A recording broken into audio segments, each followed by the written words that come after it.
वे कहते हैं अर्जुन, ये जो सर्दी गर्मी सुख दुख आदि की अनुभूति होती है ना, ये केवल इंद्रियों के कारण होती।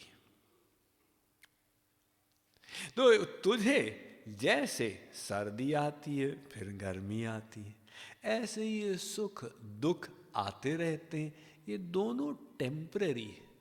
तो तुझे क्या करना है? तुझे बस चुपचाप सहन करना। तो ये सहनशीलता के गुण को बढ़ाना है।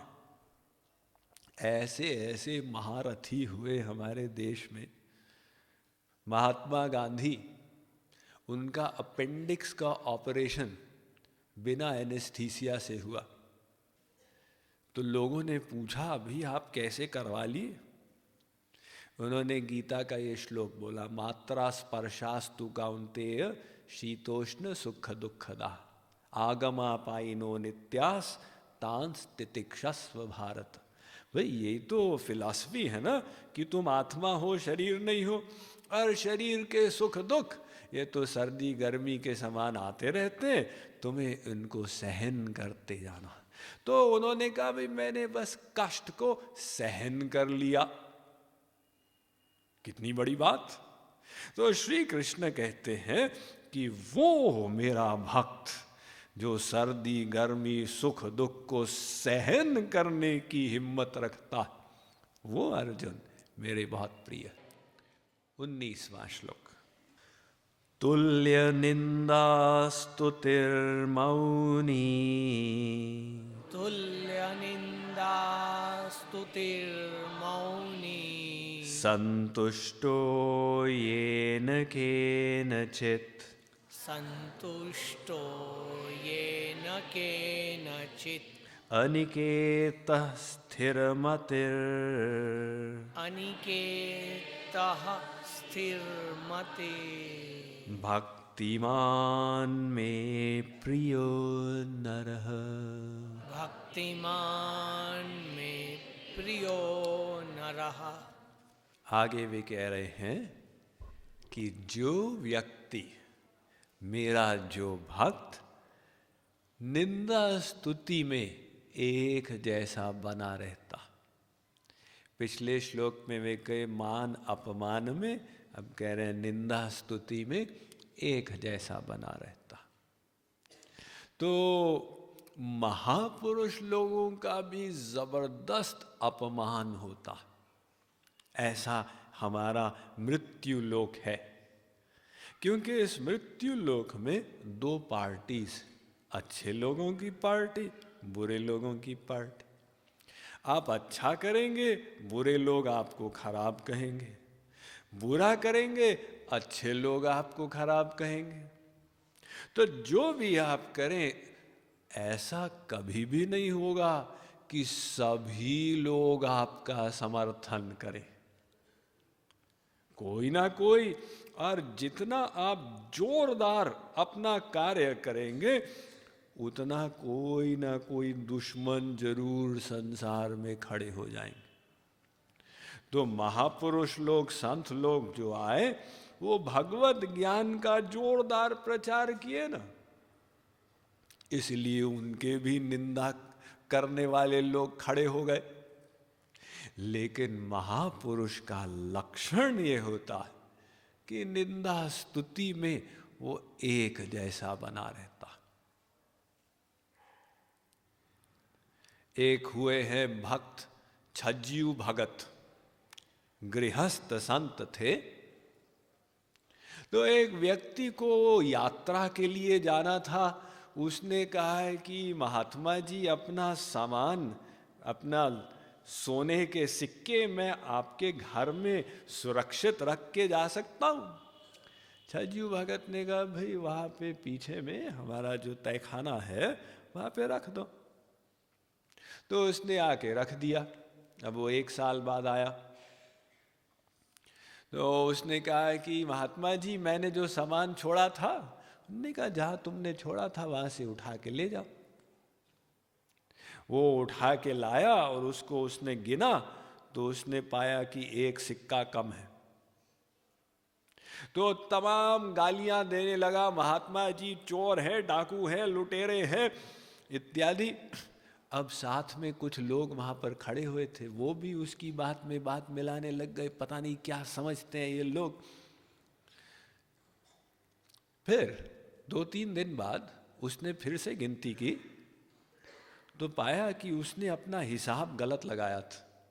फैक्ट में जितने सिक्के थे उतने ही थे उसमें, उसने जितने छोड़े थे उतने ही निकले।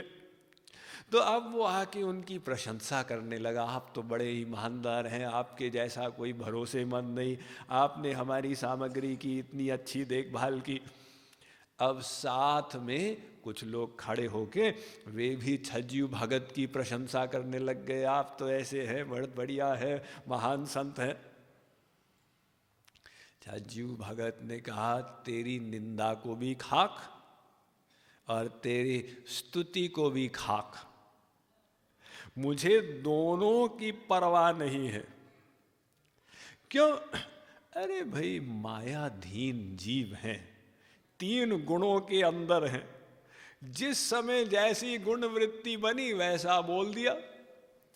तो ये माया का संसार है। तुलसीदास जी ने कहा, हरि मायावश जगत भ्रमाही, तिन्हि कहत कछु अघटित नाही, जिन कृत महामोह माद पाना, तिन कर कहा करिय नहीं काना। ये संसार वाले लोग तमोगुण, रजोगुण, सत्वगुण में इनकी चित्तवृत्ति घूम रही है, ये जिस समय जो मन में आया बोल देंगे, तुम ध्यान मत दो। हाथी अपनी चाल चलत है, हाथी जो है वो अपनी चाल से चलता, लेकिन अगर गांव में आता है ना तो कुत्ते भौंकने लग जाते। अगर हाथी कहे ये कुत्ता भौंकता है, अच्छा मैं देख लूंगा, तेरी ये हिम्मत, तू क्यों भौंकने लगा? लोग कहेंगे ये हाथी की शोभा थी।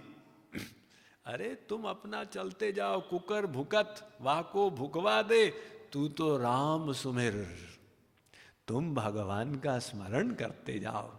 तो संत लोग चिंता नहीं करते हैं, किसी ने निंदा की, किसी ने स्तुति की, दोनों को हजम करके और नॉर्मल बने रहते हैं और अपना कार्य राम सुमिर, भगवान को स्मरण करना, उसमें लगे रहते हैं।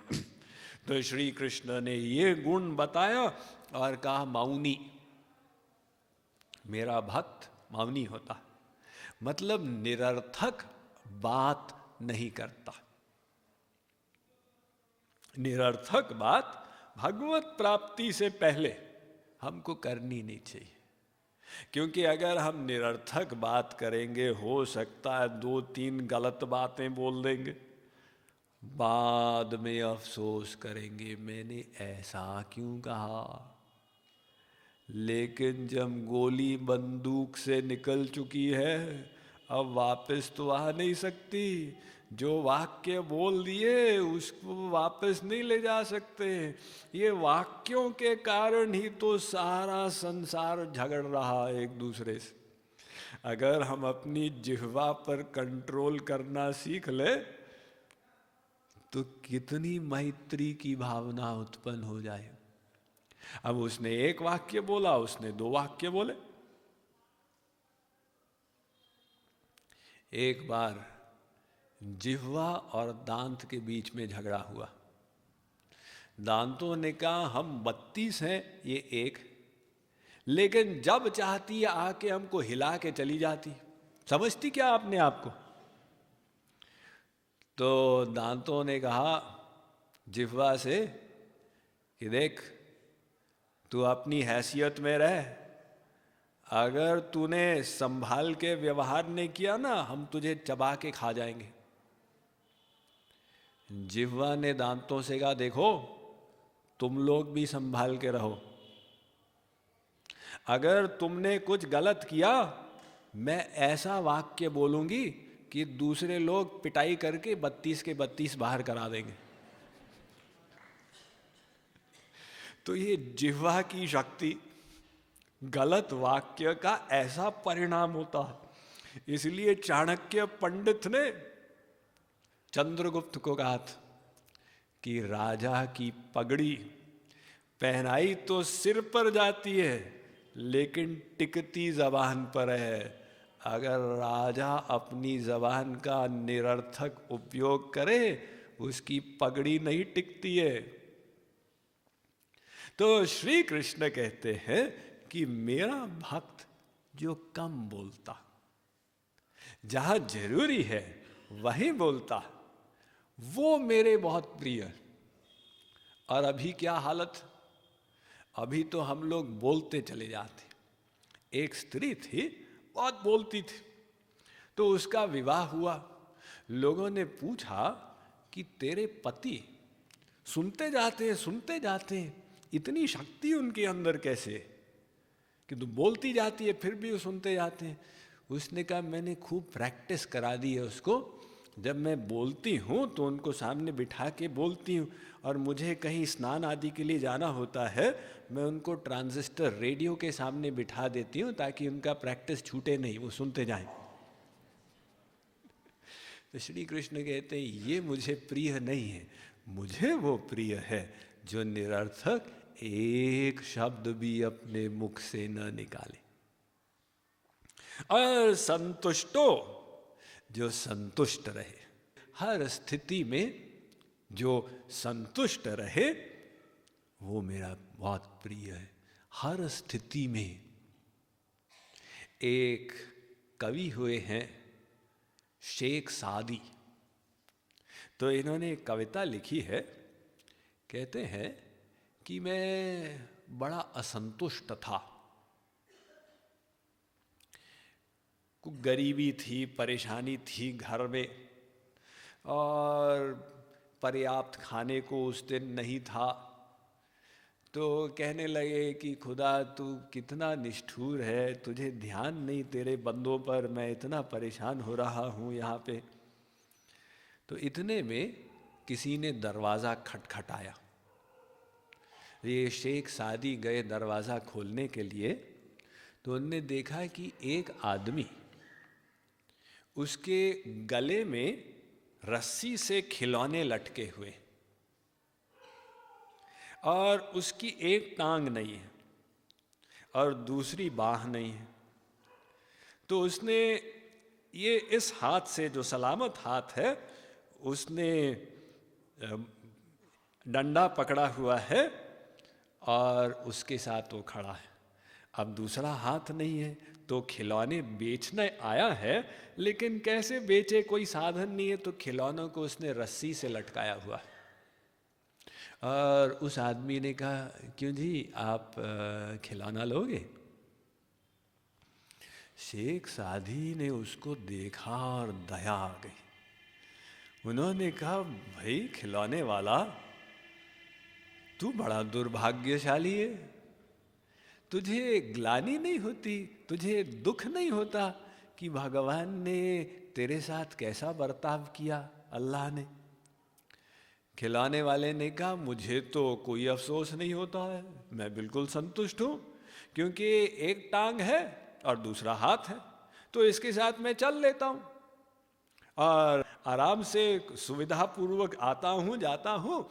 खिलौनों को मैं रस्सी से बांध के बेचता हूँ, लेकिन खिलौने जो लोग लेते हैं उनको खुशी होती है, तो मुझे तो लगता है मैं खुशियाँ बेच रहा हूँ, तो मुझे कोई अफसोस नहीं है, आपको कोई अफसोस हो तो बताओ। शेख सादी ने कहा भाई जब ये इस स्थिति में संतुष्ट है तो मैं कौन होता हूँ भगवान को कोसने वाला कि भगवान तूने मुझे ये नहीं दिया, ये नहीं दिया, इससे तो मैं कितना अच्छा हूँ। हम लोग अगर अपने ऊपर देखें असंतुष्ट हो जाते, नीचे देखें कितना है हमारे पास। एक अंग्रेजी में कहावत है, I had the blues because I had no shoes, until upon the street I met a man who had no feet।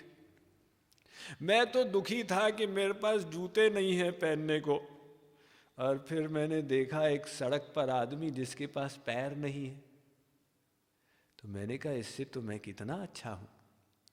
तो अगर हम सोचें कि भगवान ने हमको कितना दिया है, तो बात है खुश होने के लिए, और उसका हम उपयोग करें। तो श्री कृष्ण कहते हैं कि अर्जुन, जो संतुष्ट रहता वो मेरे बहुत प्रिय है। स्थित मतिर, जिसकी बुद्धि स्थिर रहती, स्थिर। अब चले, देखिए वो बैल जो होता है ना, वो स्थिर चलता। जो बैल को किसान ने चला दिया, वो लाइन से लाइन जब वो हल चलाते हैं बैल, कितनी स्थिरता पूर्वक कार्य करते हैं। वो लाइन से लाइन मिला के चलते हैं। अभी तो आजकल ट्रैक्टर से खेती होने लगी है, वरना कुछ दशक पहले पूरे भारतवर्ष में बैलों से खेती की जाती थी, और वो लाइन से लाइन मिलाकर चलते जाते थे, चलते जाते थे, चलते जाते थे। लेकिन गुरु शिष्य को बड़ी मेहनत से चलाता है, चलो भाई चलो भाई, स्नेह देता है, समझाता है, सब करता। और 2-3 महीने बाद वो शिष्य फिर साइड में, तो गुरु कहता है भाई तुम तो बैल से भी अस्थिर हो, अब फिर हम मेहनत करके तुमको बीच में लाए, तो अपनी बुद्धि स्थिर क्यों नहीं करते हो? तो श्री कृष्ण कहते हैं भाई अर्जुन, मुझे वो स्थिर बुद्धि वाला जो है ये बड़ा पसंद है। और भक्तिमान, भक्तिमान जो भक्ति से युक्त है, प्रेम से युक्त, वो मेरे प्रिय है। प्रेम हृदय में हो, ये बहुत इंपॉर्टेंट बात।